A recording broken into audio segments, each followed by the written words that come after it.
10 বছরের ছোট্ট সুমিত আর 5টা বাচ্চার মতোই ক্রিকেট ভালোবাসে। ওর আইডলের নাম সৌরভ গঙ্গোপাধ্যায়। তবে সুমিত কিন্তু ক্যান্সারের সঙ্গে লড়ছে।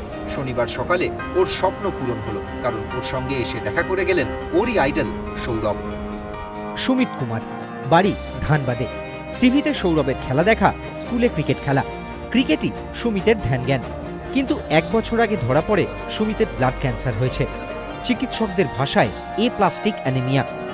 রাজারহাটের একটি বেসরকারি হাসপাতালে আপাতত চিকিৎসা চলছে সুমিতের। কিছুদিন পরেই বোন ম্যারো ট্রান্সপ্লান্টেশন হবে।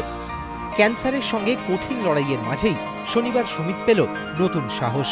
নিজের কখনো না হারা ফাইটিং স্পিরিটটাই সুমিতকে শিখিয়ে গেলেন Sourav Gangopadhyay. The best thing is about the kids' spirit.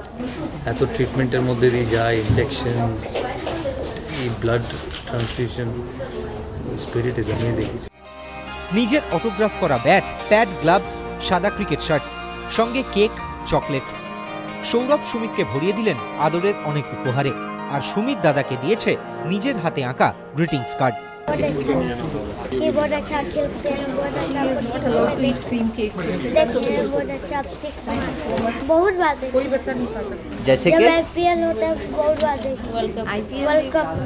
সৌরভের জন্যই আইপিএলে পুনের খেলা দেখেছেন সুমিত। ছেলেকে প্রাণ খুলে হাসতে দেখে আপ্লুত মা কৃতজ্ঞ সৌরভের কাছে। बहुत ही अच्छा लगे, मेरे बेटे का ख्वाहिश पूरा हुआ है। স্বয়ং সৌরভও চান খুব তাড়াতাড়ি ভালো হয়ে উঠুক সুমিত, তাই কথা দিয়ে গেলেন আবার আসবেন। প্রদীপ্ত গোস্বামী, এবিপি আনন্দ, কলকাতা।